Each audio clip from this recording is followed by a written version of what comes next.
So we are starting. Some speak.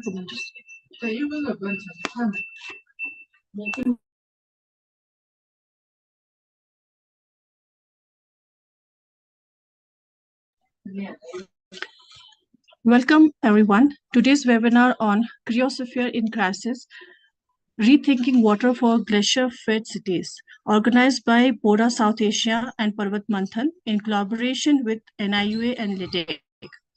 It's great to have you all with us. We dive into one of the most pressing challenges for mountain cities, glacial retreat and its impact on water security. Before we get into our discussions, let's take a moment to introduce our speakers. Our first speaker is Mr. Jigmet Takpa. He is the Vice President of Integrated Mountain Initiative, IMI, and former Joint Secretary at the Ministry of Environment, Forest and Climate Change, Government of India. With deep expertise in environmental policy, he has played a crucial role in shaping national strategies on river conservation, pollution control, and India's commitments to global climate frameworks. His insights today will help us understand the changing water realities in Himalayas and the adaptation strategies emerging in response. We welcome you, sir. Joining him is Mr. Nishant Tiku, Project Coordinator for Ice Stupa Project at HIAL, Himalayan Institute of Alternative Ladakh. He has been at the forefront of implementing artificial Ice Stupa project to tackle seasonal water shortages in high altitude regions. His work bridges global water management practices with local innovations, ensuring sustainable water access for community development on glacial melt. Welcome, Nishant. With that, let's stage with some context. Ms. Sapna Majnunath, urban planner at BORDA South Asia, will now walk us through the broader climate trends, glacial retreat, and what this means for water security in mountain cities. Over to you, Sapna. Thank you so much, Asmale. Let me just share my screen.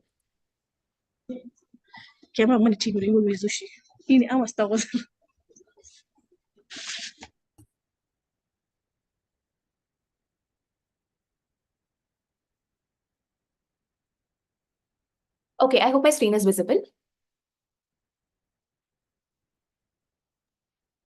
Yes. Somebody could confirm. Yes. Can go ahead. Thank you. Yeah. So good evening, everybody. I hope you're all doing great.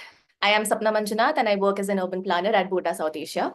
So we are starting today's webinar with a context setting presentation. And through this, we'll explore three key questions. So the first one being, what is the cryosphere? The second one being, why is it crucial for Himalayan region? And how is climate change affecting it?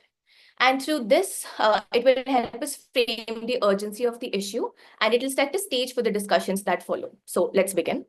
So talking about why this webinar is important, we know that the United Nations has declared 2025 as the International Year of Glacial Preservation, and it has highlighted the urgent need to protect the glaciers. Additionally, March 21st, that is today, is now recognized as the World Glacier Day, and it emphasizes the crucial role that glaciers play in sustaining global water systems. We also know that glaciers are retreating at an alarming rate, and it is posing significant risks to water security, ecosystems, and communities. And now this discussion brings together key perspectives on the challenges ahead and collective actions needed to address them. Now let's try to understand what the cryosphere is. The cryosphere includes all the frozen water on the Earth's surface. That includes glaciers, ice caps, and permafrost. And this plays a crucial role in climate regulation and also freshwater storage. The Himalayas, also known as the third pole, is one of the largest freshwater reserves after the Arctic and the Antarctic, and it sustains millions of people. India has 16,627 glaciers, with major ones like Gangotri, Siachen, Zemu, and Satopant. And these also feed key rivers such as the Indus River, the Ganges, as well as the Brahmaputra. However, the Tibetan plateau is warming 3 times faster than the global average, and this accelerates the glacial melt. This threatens the water security and ecosystem balance, and this makes the Himalayan cryosphere more vulnerable than ever. Now we know that glaciers are far more than just frozen landscapes. They are lifelines for millions of people in the Himalayan region. So as we discussed, the glacial melt sustains major rivers, and these provide drinking water, irrigation, as well as hydropower. And in the arid mountain regions, glaciers are also crucial water source, especially in the drier months. They act as natural reservoirs and they regulate water flow. They also prevent shortages during summers. And these rivers also support biodiversity. They influence the climate patterns, and they also impact the monsoons and the temperature. So many Himalayan rivers also power these hydroelectric plants, which supply energy to millions. And for centuries, communities in Ladakh and Spiti have used glacial melt for irrigation with traditional systems such as kuls and zincs that will be discussed further today. And also today, innovations like ice stupas store winter melt water and release it gradually in warmer months. So now we know that the Himalayan cryosphere is vanishing at an alarming rate. So a few numbers on this. About 60% of the Himalayan region depends on the cryosphere for water and ecosystem services. But glaciers are now melting 65% faster since 2010, and the permafrost degradation is also accelerating.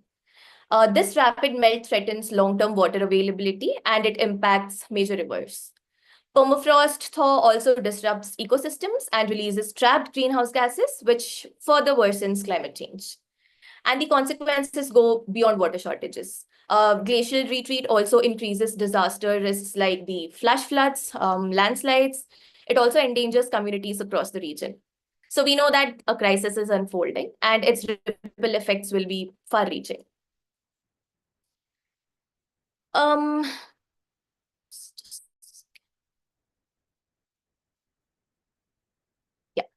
So the rapid melting of Himalayan glaciers and permafrost is triggering glacial lake outburst floods, which is also referred to as GLOFs. This alters river flows and it causes seasonal water stress. And many rivers now see extreme fluctuations, such as surging during melt seasons, but it also is running dangerously low in drier months. And groundwater in springs are also depleting, which threatens drinking water and agriculture. Also, landslides and infrastructure damage are becoming more frequent as permafrost thaws and destabilizes mountain slopes. Now, if the warming exceeds 1.5 degrees Celsius, the region could lose almost 30 to 50% of its glaciers by 2100. And unchecked emissions could push temperatures more than 5 degrees Celsius, so like 5 degrees Celsius and higher, which would lead to widespread water shortages.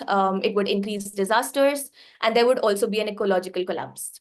And up to 25% of endemic Himalayan species may vanish. This would disrupt the fragile ecosystems as discussed. And changes in precipitation patterns would be seen, where we would probably see more rain instead of snow, which could further worsen water availability. And this would make the future water supply very unreliable. So we know that we are on the brink of irreversible loss, and urgent action is the only way forward.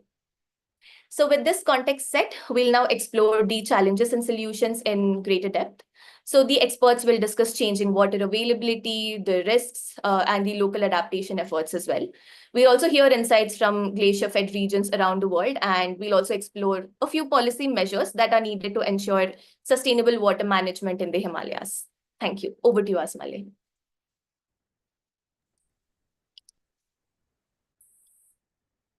Asmale, you're on mute.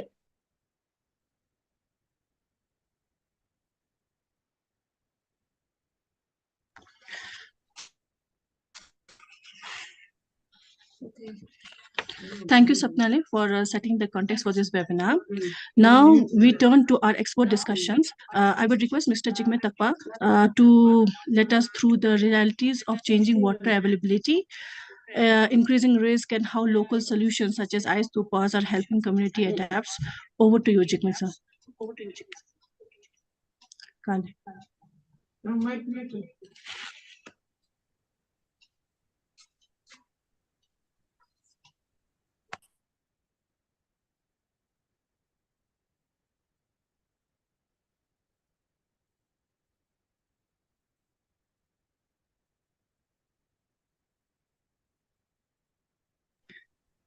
Kali, you can start. Can you see my? No, we cannot, Kali. Hmm? No, you're not sharing a screen, sir. I was trying, let me see.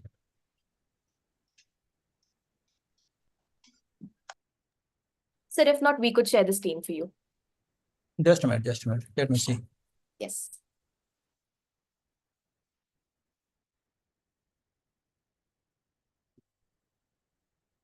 Let it be done at your level.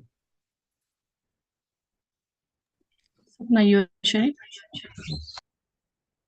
Yes, I can share it. Just give me a second, please.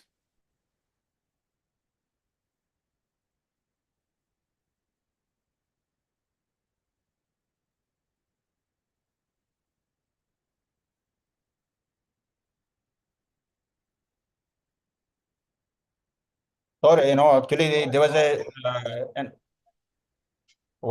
meeting regarding Glacier only in the Niti Aayog, and I'm calling from the Niti Aayog.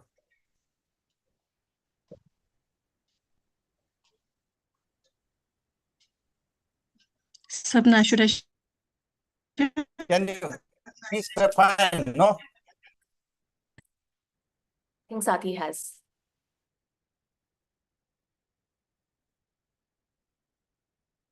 You're sharing my slide. Yes, sir. Is it visible to you? No. It is not visible to me. But the thing is that let me see. Yeah.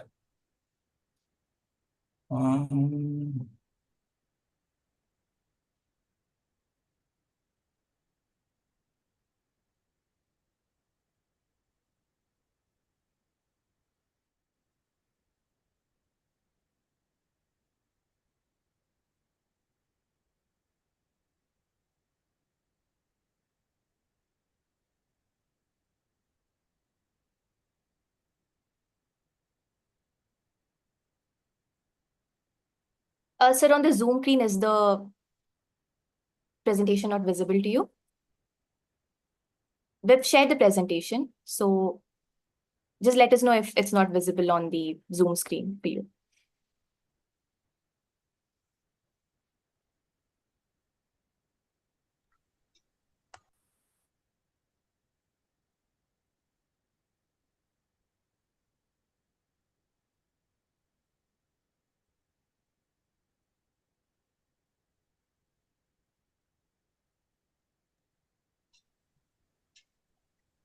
or you should try stop sharing, and I think like you I are don't also know. sharing and Sapna is already shared.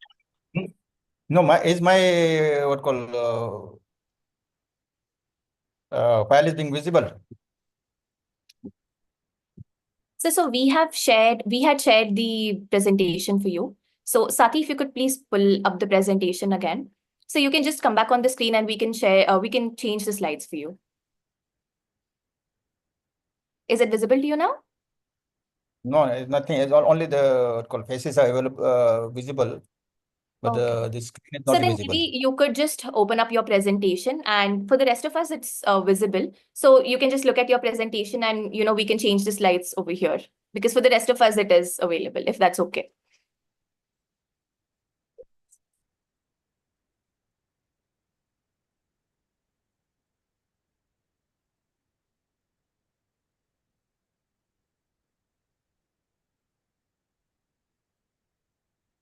Yeah.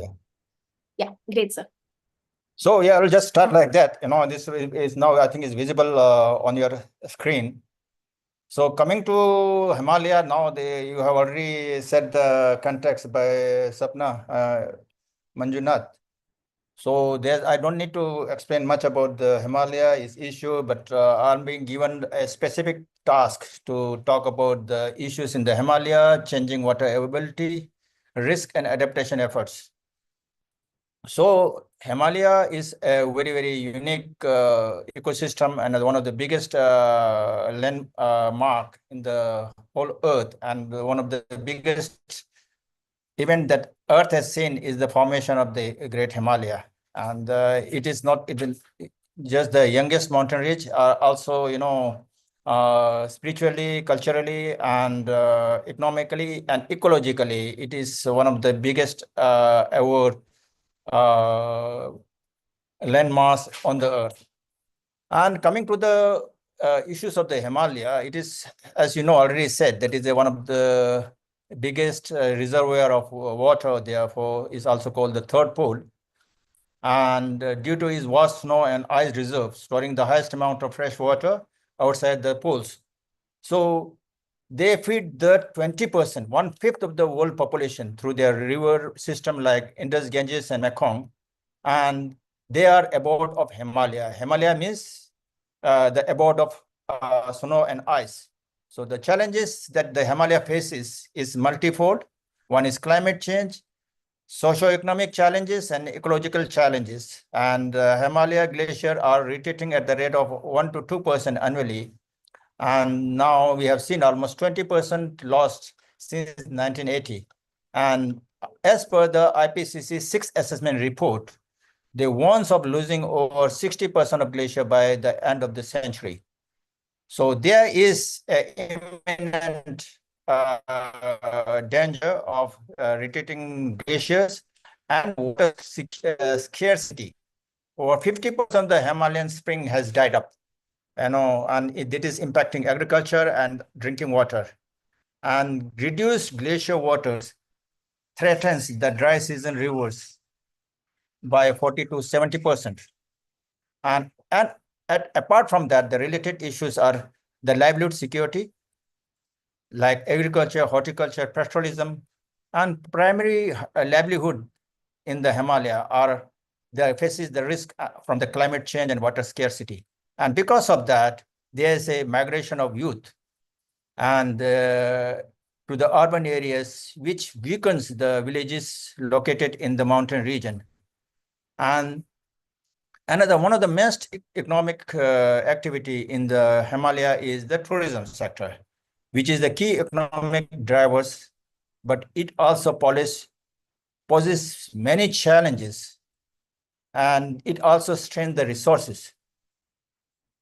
Apart from that, the Himalaya also is facing great threat and disaster.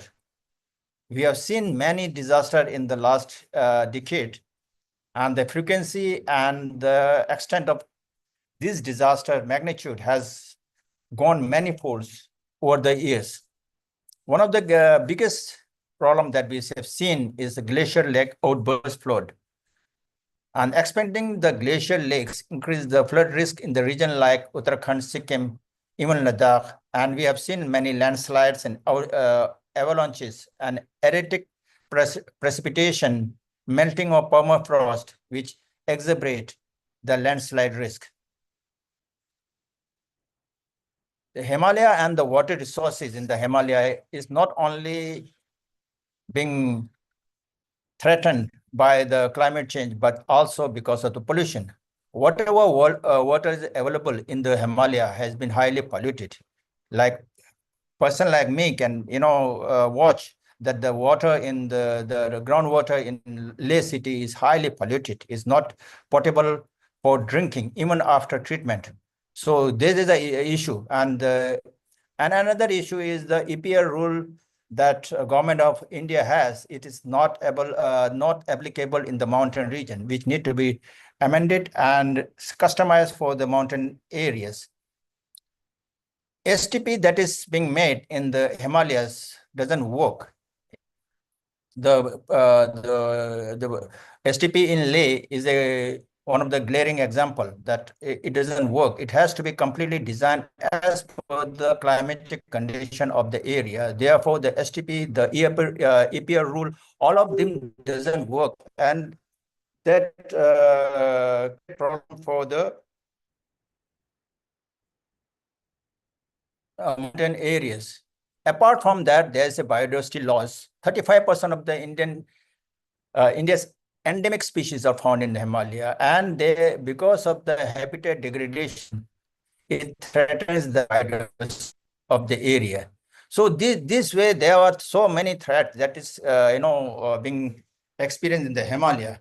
And we have, as a government of India, has committed not only to the citizen, but to the global community under the UN systems, like UN Decade of Ecosystem Restoration from 21 to 2030. And we have focused on restoration of degraded ecosystem and conserving biodiversity. India has committed for SDG by 2030 and the CBD post-2020 framework and UNCCD strategic framework, all to be completed and achieved by 2030. So the time is very less and we have a huge work to do.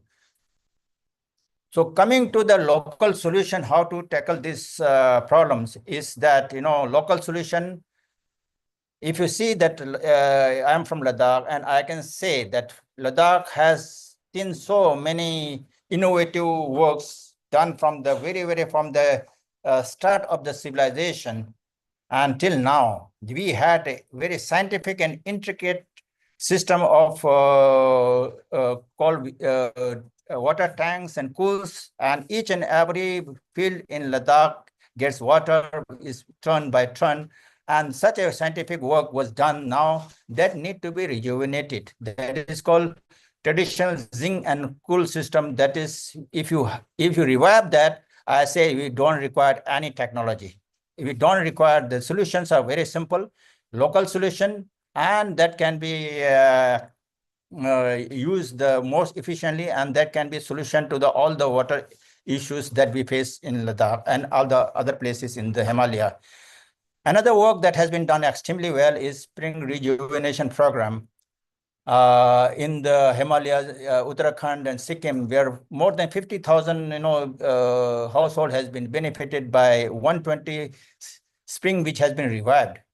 And using the technology, we can capture and reuse the water, the runoff water from the rivers and the streams, using solar power irrigation and micro hydro projects, and reduce the dependency and create job for the locals. So these are the local solutions that could, or one of the best could be used in Ladakh.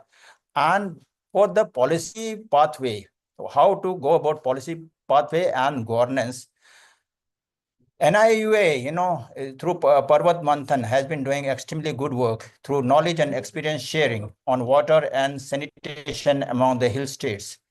Mountain Division in the Environment Ministry has a program on National Mission on Himalayan Studies and National Mission on Sustainable Himalayan Ecosystem, NIMSHI, by Department of Science and Technology, which integrates the ecological knowledge with the modern understanding to evolve hybrid technologies and technique for the better.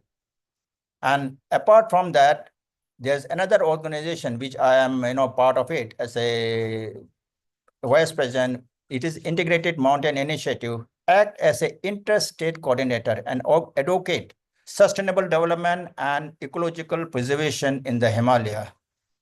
And Niti Aayog has formed Himalayan Regional Council to coordinate state-level action under the framework like NIMSHI.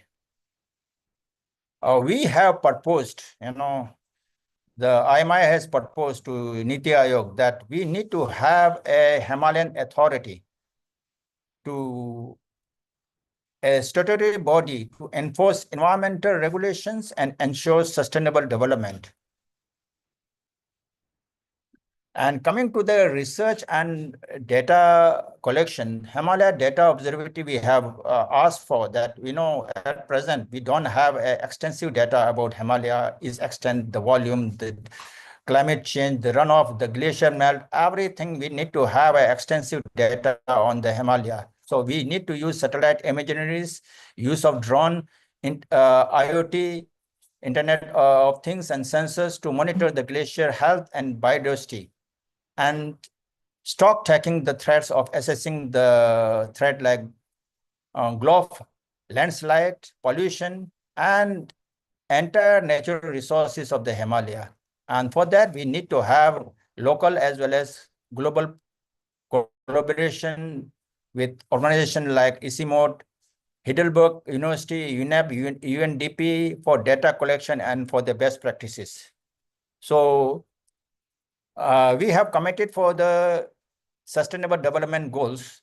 So that is for, in that, the most important thing pertaining to today's discussion is water security, to revitalize the age-old water conservation technique like zinc and cools, energy security, like promoting renewable energy, solar, hydro, geothermal to power the remote villages, and livelihood resilience like ecotourism, agroforestry, value addition in agriculture to retain youth in the mountains.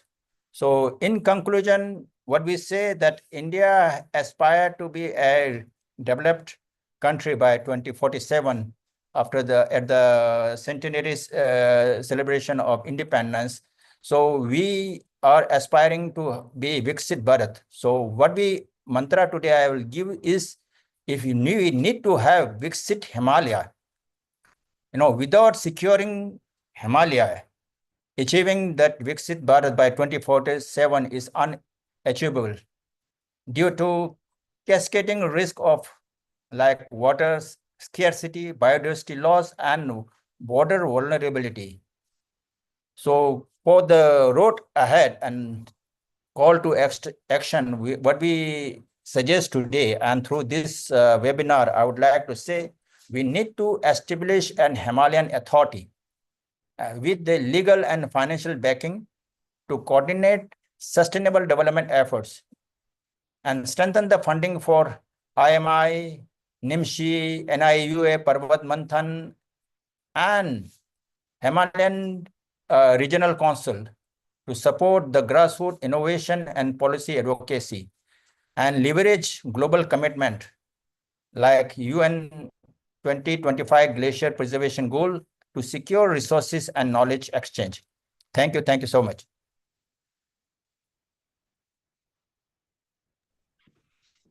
Thank you so much, sir, for your insightful presentation, and well said. Viksit Himalaya as is a major task that we can use a term now. There's Viksit Himalaya. Viksit Bharat cannot be done until and unless we have Viksit Himalayas. And also well said that is also prevailing in whenever we work with ULB and our municipal committees. There are many rules and regulations that are not applicable in Himalayas and mountain regions. So we have to make sure that these rules should be revisited and made be according to the Himalayan regions and the mountain regions. Yes. Now I will request Mr. Nishant to present his presentation. He will be looking at how glaciers fed cities in the polar regions and elsewhere and managing these challenges, and what lessons can be applied to the Himalayas. Right. Thank you. Yeah, Jule, Sangmala, Jule, everybody. My name is Nishant Tikku. I live and work in Ladakh. I am a geologist by profession, and I did my master's in water management. And in particularly, I learned about Ladakh's Trans-Himalayan traditional water management system, about which Jigmet sir was just talking about, and the importance of it. So I'll just quickly share my screen and we'll get into it.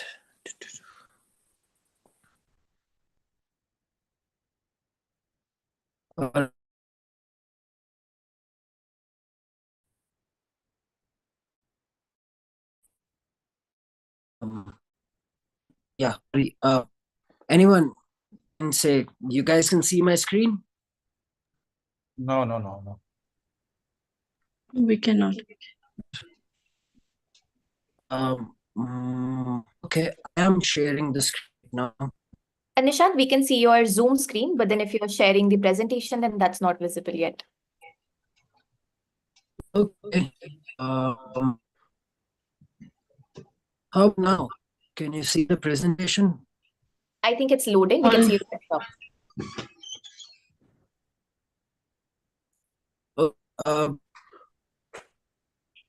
Can you see mountains and Ladakh in this side?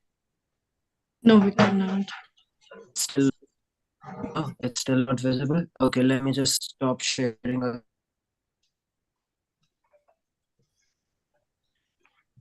Nishant, I also think it's the network issue, so maybe you can switch off your camera for a bit when you're sharing the screen.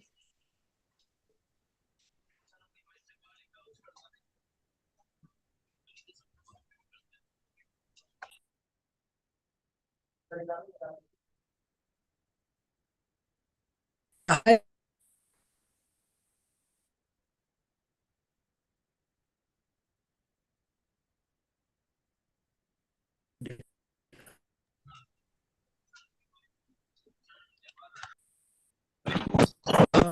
Hey guys, am I audible? Yeah, we can hear you. You're audible. Oh, okay. I'm for some reason it's not happening. I think there's a lot of network issues today. No, I think it's the same with us, Sapnale, because It's snowing our in screen Leh. is also. No, it's not snowing. I don't know. Our screen also getting fluctuated.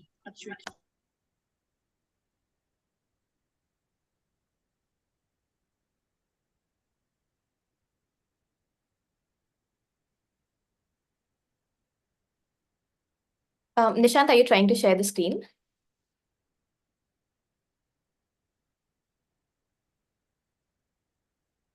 Okay, I think we lost his connection.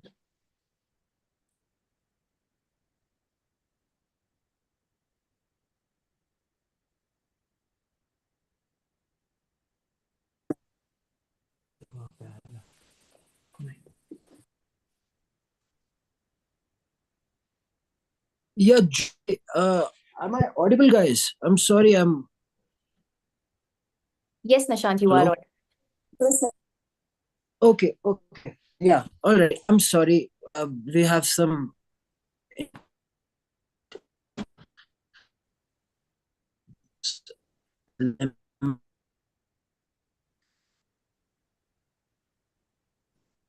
Is my screen visible? No, not yet. Nishant, maybe you could switch off your camera for better bandwidth. All right, let me do that. Okay, I switched off my camera. I mean, I can see it says I'm sharing my screen. Oh God. वो बताना.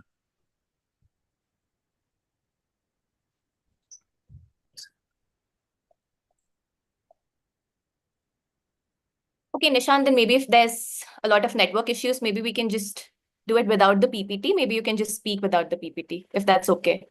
Yeah, I can actually do that. That's totally Yes, fine. I had pictures to show, but I'm really sorry about this. That's all right. Yeah, hi. It seems a bit better now. But I'll give it one last shot. If not, just Sure. give me 30 seconds. Yes. I'll last shot, and Sure. not then I'll just. We can see your screen now. Yeah. Oh, good world. Yeah. Wonderful. All right. Let's get to it. Okay. Sorry for the delay. Hi, guys. My name is Nishant Tikku. I work with a organization called Himalayan Institute of Alternatives, and I work at a project called the Ice Tuba Project. We make artificial glaciers. So thank you. You guys have already set the context for me. So I would quickly run through these slides. We are in Trans Himalayas in Ladakh, often known as the third pole, biggest freshwater reserves. But we are also, since we are called Trans Himalayas, there's a reason of calling us Trans Himalayas. We have very low precipitation. It's about 110 a year. Mostly life in Ladakh is around the glaciers or at the periphery of the glaciers. And people in Ladakh for thousands of years, irrespective of these hard circumstances, have relied on their ingenuity and their knowledge and their sheer hard work to not only survive, but I would like to say thrive in these inhospitable conditions. It's cold, -30, -40. Summers now we are facing heat waves. 39.4 degrees was recorded in Leh last year. And all these changes are actually creating issues in Himalayas. And it's not only the Himalayan issues, it's the mountain regions across the world, I would say. So I understand that, we often talk about the fact that the issues are we have global warming or we have climate change coming, but a lot of these issues are localized as well, for which change is required. And quickly running through the data, as you know, data doesn't I because of a effect called amplification factor, places like Himalayas, Andes, Scandinavian countries, which have glaciers, North Pole, South Pole, they are experiencing global warming at a much faster rate than the rest of the world. And we can see the temperature anomalies. As Sir was saying, we've had a lot of flooding events. Once in a century events have turned into once in a decade. Once in a decade events are happening every year. And if you see, more or less, precipitation in this area has remained, the amount has remained same, but it has moved from winter precipitation in terms of snowfall into summer precipitations. Now, all these issues, now this is not only situated to Ladakh or Trans-Himalayas. There is an issue that I like to call the downward spiral. Now, if we start from the top one, let's say the orange is winter. We get low winter precipitation in the region, which ends to low water availability in spring. Now, being an agrarian community or a community which has animals who are herders, water is very important. So, and getting water at the right time is important as well. So what happens if you don't have enough water in spring? You have no water to do agriculture in the coming, few weeks and months. And then you have shorter agriculture season that impacts both your quality and quantity of the crops. Now that goes further into summer. Now we have warming trends. We have seen 40 degrees Celsius touching in Ladakh in the last few years. I mean, a place like Ladakh, which is so ecologically sensitive, has its own boundaries. Along with all the issues that we are facing, the summer trends then, give rise to erratic precipitation and extreme events uncertainty. And by the time we are done with extreme events, we are back into winters and facing less snowfall. So this cycle keeps on going year by year and intensifies every year. It doesn't improve. It only goes downwards. Not only in Ladakh, but at a lot of places around the world where people have been living very close to the natural environment. Water has been something, which has been very, very close. And it is not only close to people's lives in day-to-day usage, but it is very close in their traditions, in how they perceive the world. These things, mountains, glaciers, these things are not abiotic. These people we often think that they don't have water doesn't have a life in it, but that's not true. These things in junction with the living world only provide us ways to survive and thrive.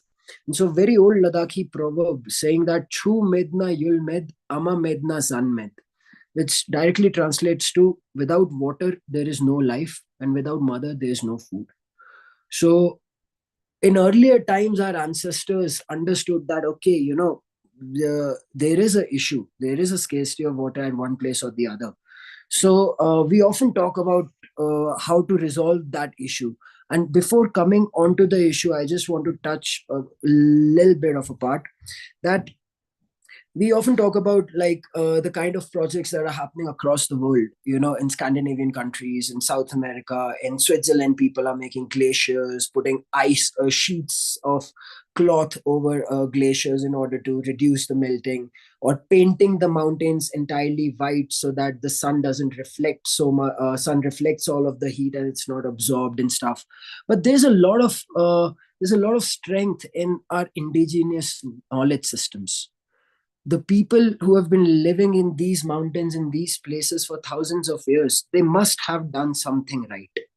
Now, in order to explore what they did, I would take you through a chronology, and I would tell you a story of one of such instances where a reverse technology transfer has happened from Ladakh, India, throughout the world at a scale in which we see hope for the glaciers, hope for continuing, so that our next coming generations could experience the things that we have experienced in our life. But coming to the issue that in our region or in agrarian world, when we don't have enough snowfall, how does it impact the glacial region? Now, for example, taking an idea from Ladakh, if you see, until the month of February and March, when winters are there, we don't have irrigation in the region. It's only starting in April that we need water for agriculture.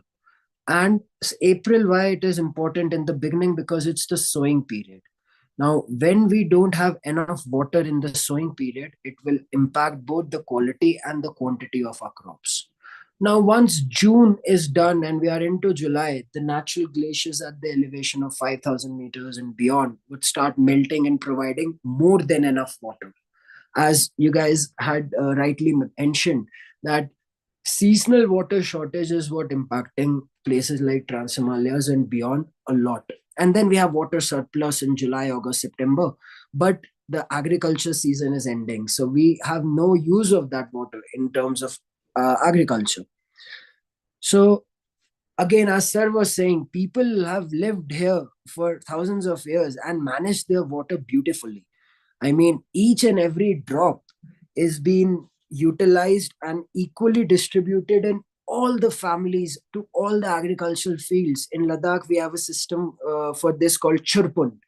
Churpun is basically that directly translates to the water manager, a person in a village who is democratically elected, whose sole responsibility is equitable distribution of water to each and every household in the family, irrespective of their financial status or how rich or how poor they are.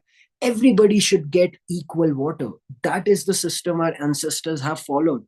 And this is the system, we should go back to think about that. Why did it work for so long and how can we make it better?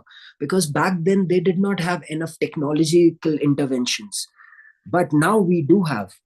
So going into the story, I work in making artificial glaciers. I'm not proud of making artificial glaciers because it signifies an issues that our natural glaciers are melting at a rate that there is a need for this technology or this work to be happening. But artificial glacier, let me tell you guys, is nothing new. This technology or this idea of making glaciers have been dated at least more than 1,000 years ago, and is still practiced in the Baltistan region right across our border in the same Trans-Himalayan features that the region has.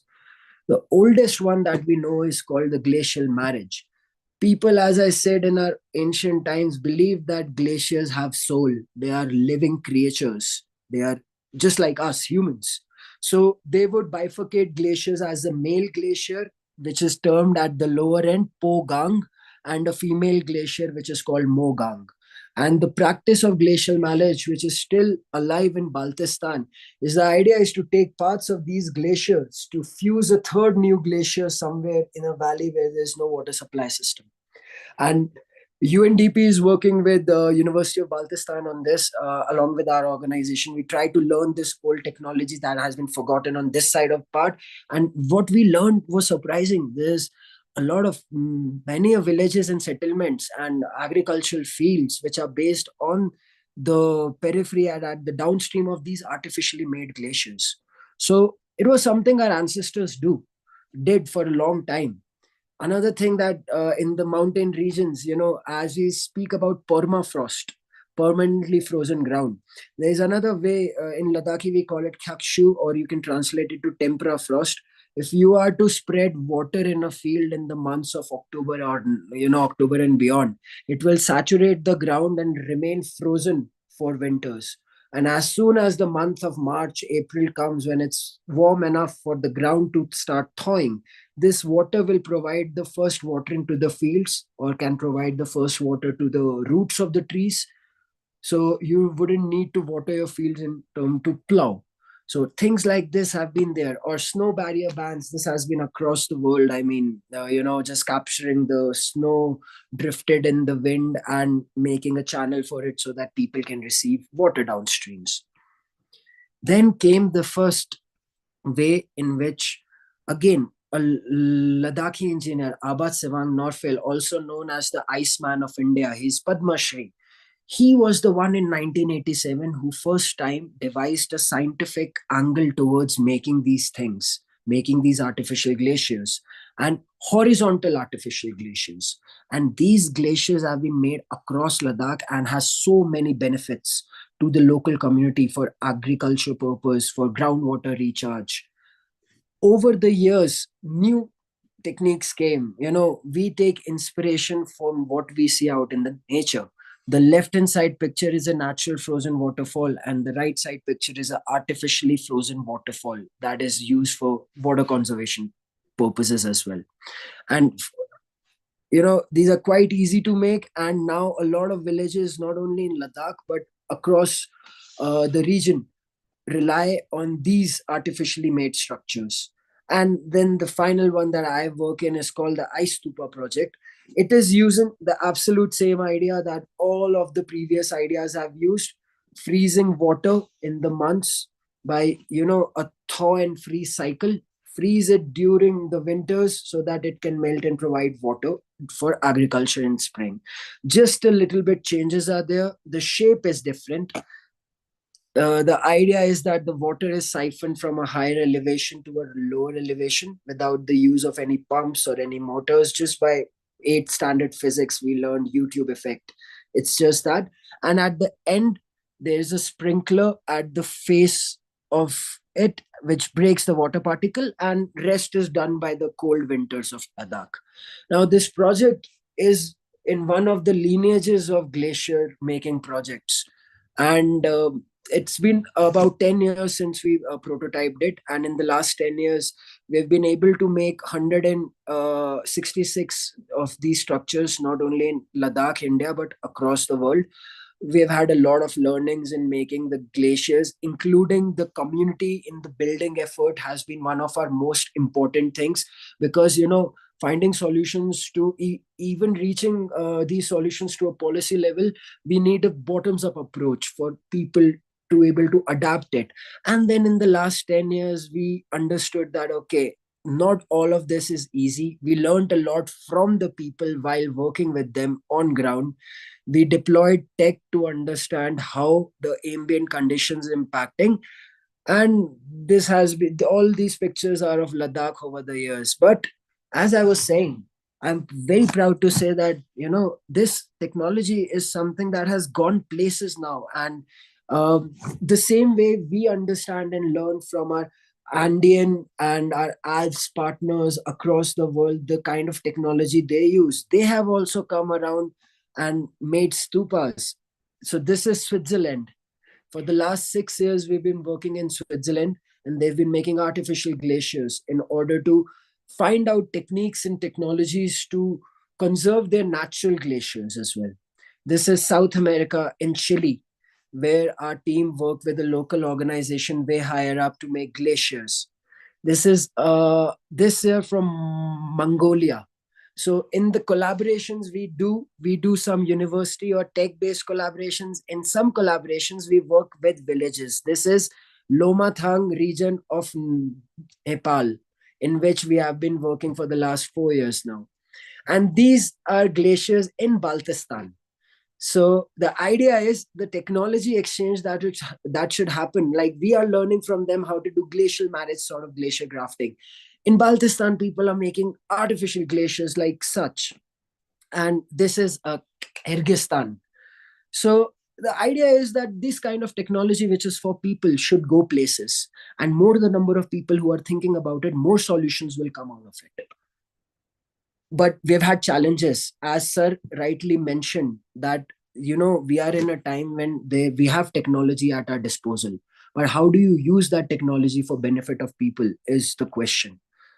We have a lot of challenges with ice stupas, but the biggest challenge is number 6, freezing pipes in the night, which would take a lot of toll in acceptance of the project. People would have to work a lot harder to make glaciers to conserve water, which would then wear down their enthusiasm and stuff. So we had to come for a solution, because no matter how good a solution is, until and unless it's accepted by people on ground, it wouldn't spread the way it should. So we started thinking about automating. As sir had mentioned, IoT, we used Internet of Things and automations a couple of years ago. And this was the first automated stupa we made 2 years back.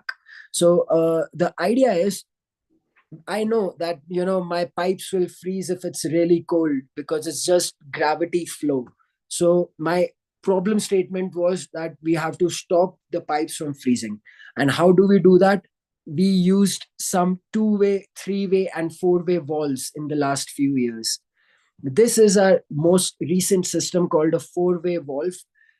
what it simply does is it diverts the water back into the stream when it's very cold and the pipe can freeze. And all of the pictures that you see in front of you, these are frugal innovations. These are automated smart stupas or artificial glaciers, you can call it. These are 100% off-grid, runs on solar, and we can get the data either through GSM phone module or stuff. And everything is developed in-house, because we also have to think that the cost to people should be minimal. And if the cost is minimal, we can also think about a policy level intervention from where the government can come in and provide subsidies like things for easier acceptance in between people. So these are our automated glaciers from this year. And I'm very happy to tell you guys that we have had a lot of success, and we are hoping that in the coming years we are able to scale up automation as a technique from Ladakh to all these places across the world. And when I say automation, it's not like that these places don't have automation, but just to give you a comparison, a Swiss automation system that their team had developed was 22 lakh rupees. And the system that I showed you that has been developed in Ladakh is under 1 lakh rupees. So this kind of frugal innovations are we talking about in our case. And all this is solar, the power supply is totally solar. And along with that, as sir has mentioned, there is a lot of challenges in Himalayas. So I am focusing on one of them, providing water at the right time. But glacial lake outburst flood is one of the biggest challenge that not only the Himalayan region, but all the glacial regions across the world will see, because as the glacier recedes, more number of lakes generate, and there is much more probability of these disasters to happen. So using the same idea of siphoning the water, we have actually worked on a few glacial lakes in reducing the water level of these lakes. Also in Switzerland, we are working with a local organization called Glaciers Alive in reglaciating a natural glaciers. There are a few different steps to it, but yeah. Then as I showed you different artificial glacier making techniques, right? So all of us want to conserve water for people. So we thought, how can we do it together? Making all the kind of structures in a single valley. So the left picture you see is from a high valley of an abandoned village in Ladakh where people had left in 2010. And we started making all sorts of artificial glaciers there in the last 3 years. And I'm happy to tell you that there is a positive progress. People have come back. They've restarted agriculture. And in this year, 2024, we were able to harvest around 9,000 kilos of local produce as well. At a lot of places in Ladakh only, we use these artificial glaciers as avalanche barriers. In Zanskar and in Kargil area where it snows a lot, and we have done the same project in Himachal as well, where it snows a lot, mountain slopes are high. We make these glaciers, artificial glaciers, strategically perpendicular to the slope of the valley. Where Nishant, I will request that if you can quickly right. wrap up. Yeah. Yes. So yeah, just talking about the fact that how we can bring up people, include edutourism, climbing, storage for water use in the future. There is a lot of potential, and this is something that we should think about for our future kind. And this is something that we should work together, not only for people living in the Himalayas, but more than 2 billion people who rely on their ecosystem services, not just in India, but across the world and places like such. So this is a time to act. And yeah, thank you. I'm sorry it took a while. Yeah.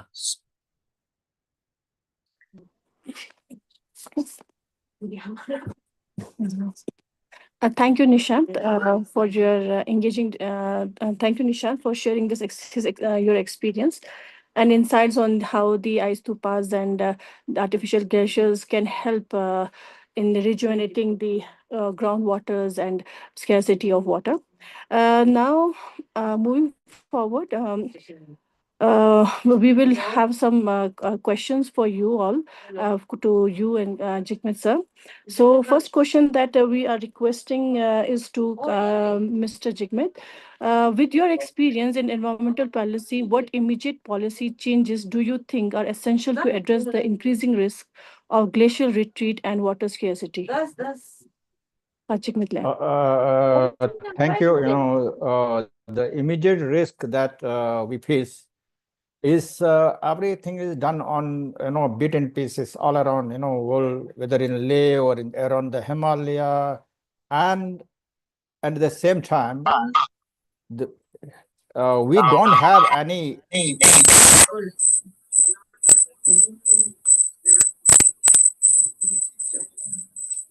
Asmali, if you could please mute yourself. Jigmeet sir, please go ahead. Yeah. The first and foremost important thing about the Himalaya is to understand what is the issue. And until you have the complete understanding of the whole Himalaya, you cannot talk about Himalaya with authority. I was a Joint Secretary in the Environment Ministry, and I was looking after the mountain division. So I was made to make a presentation in Parliament on Himalaya. So I did an extensive research all around, what all work has been done on Himalaya.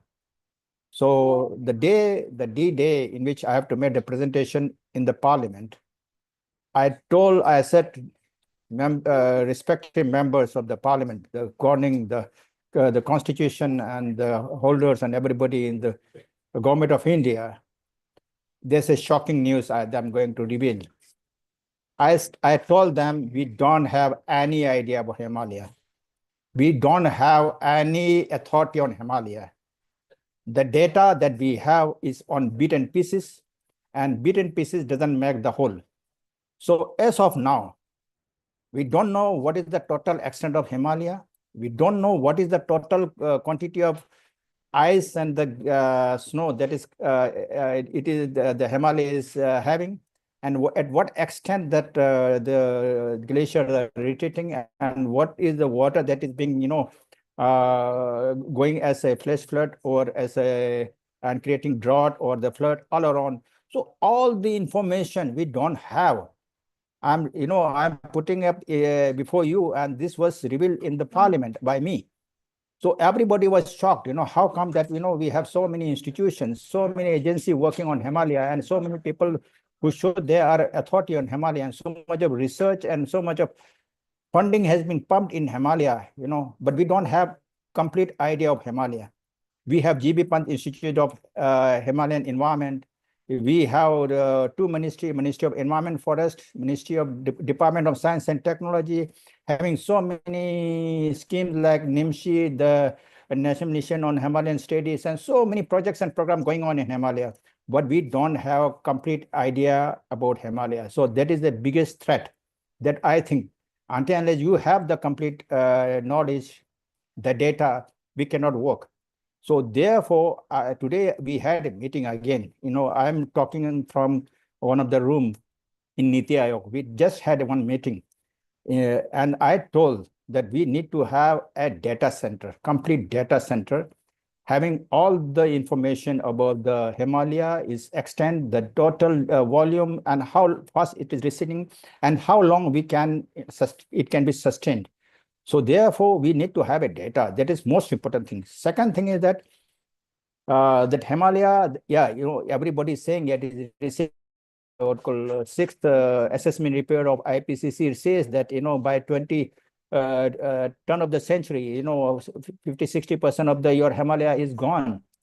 So that is true. But whatever is there, water is there in Himalaya, it's polluted.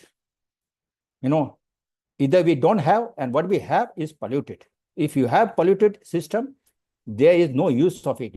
You can't use it. You can't use it for irrigation. You can't use it for drinking. So we are having an existential threat, in the Himalaya, and the water which sustain the 20% of the world population is endangered. So we are in a very existential threat of one thing, the total resource is depleting. At the same time, whatever we have is polluted. So we need to have a system in which the pollution in the Himalaya has to be reduced. Today also we talk to the members in the Niti Aayog that, EPR rule, extended producer responsibility. Those who pollute must pay. So that is not extendable to the mountains. Plastic is, if I produce 100 kg of plastic, and if I'm asked to recycle 50% or 75% or 25% of my plastic that I produce, I get all the plastic there in their self outside my, factory. Why I will go, all the way to the Himalayas when it is available next door? So EPR rule, we have, pitched in very firmly with the Environment Ministry, Niti Aayog, Ministry of Urban Affairs, that has to be amended to Ladakh or the Himalayas, so that it is not only the producer, even the distributor will have to be registered, and they have to recycle the things. Second thing, that in Ladakh and elsewhere in the Himalaya, tourism is the backbone. And for that, for the sake of tourists, we use the flush toilet system, the Western system. We had a very sustainable toilet in Ladakh, which was used for manure and other things. Now it is totally abandoned. Every person, even the locals, the tourist industry, everybody use the flush system. And what they do, they've directly pumped into the groundwater, and the whole water is totally polluted. So we have a dilemma. One thing, we don't have water. At the same time, whatever it is available, that is totally polluted. It is not usable. So therefore, we have to. Yeah. So I'll just say that both this has to be taken into care, and whatever proposal project we do has to be very simple, economical, sustainable, and affordable. Yeah. Thank you so much, Kala. Now I request Mr. Nishan.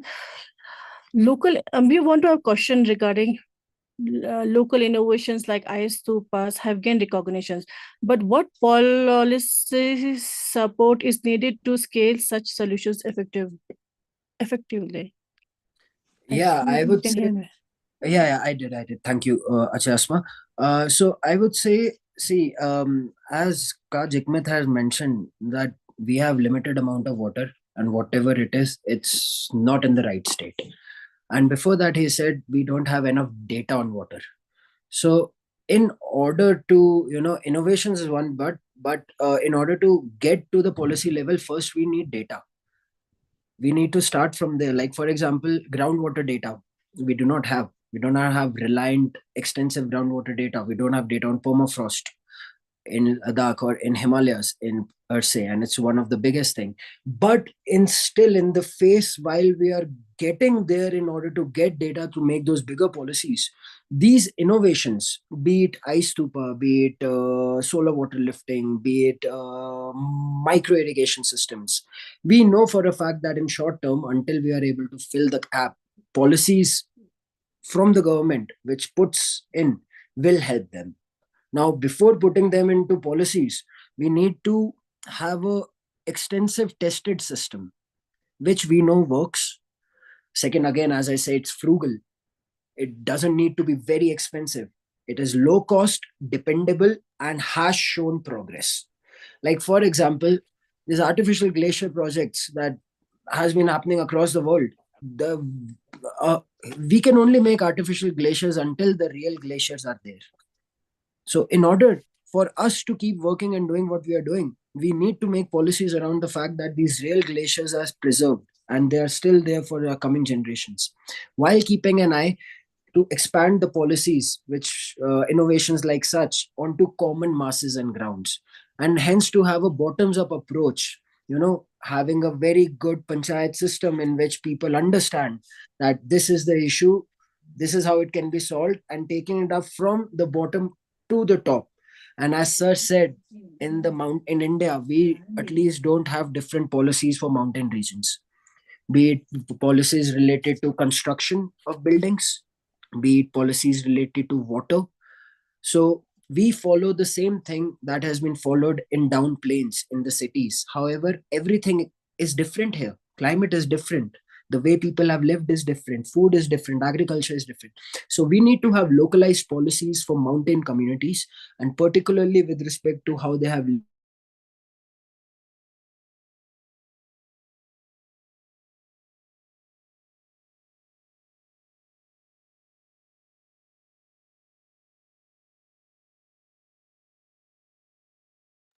Nishant? I think we lost her. No.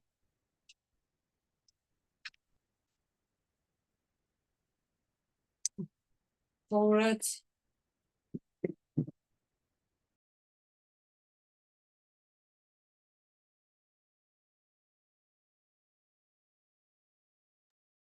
Asmali, Yeah. And I think we lost Nisha. So moving forward, I will thank you both for this engaging discussion. For the participants, we got some queries, but we will answer through email.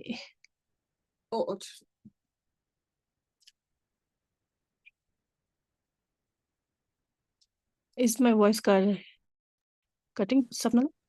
No, Asmali, we can hear you. Please go ahead. Yeah.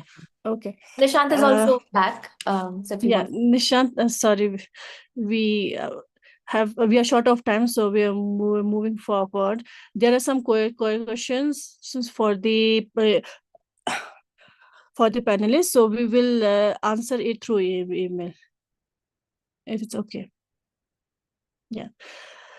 Thank you to both our speakers for this insightful discussion on the challenges and opportunities surrounding water security and glacier-fed regions. Your perspectives on local solutions, global best practices, and the role of policy in securing the future of these fragile ecosystems have given us much to reflect on. We also appreciate our audience for joining us and engaging in these critical conversations. As climate change accelerates, the need for informed action through innovation, governance, and community-driven solutions has never been greater. Let's continue these discussions beyond this session, fostering collaborations and knowledge sharing to build resilient water systems for our mountain cities. On behalf of BORDA South Asia, Parvat Manthan, NIUA, and LIDIC, thank you once again. Take care, and we look forward to connecting again in future conversations. Also well said, no webinar is complete without a few network without network issues. It's practically a tradition, a beautiful place, but the Wi-Fi had other plans. On that note, a huge thank you to all our speakers for sharing us such valuable insights and answering every question despite the tech glitches. You have powered through and very truly appreciated. Thank you so much. Thank you, Nishant. Thank you, Sapna, and thank you, Jigmet sir. Thank you so much. Thank you so much, everybody. Thank you. Julie.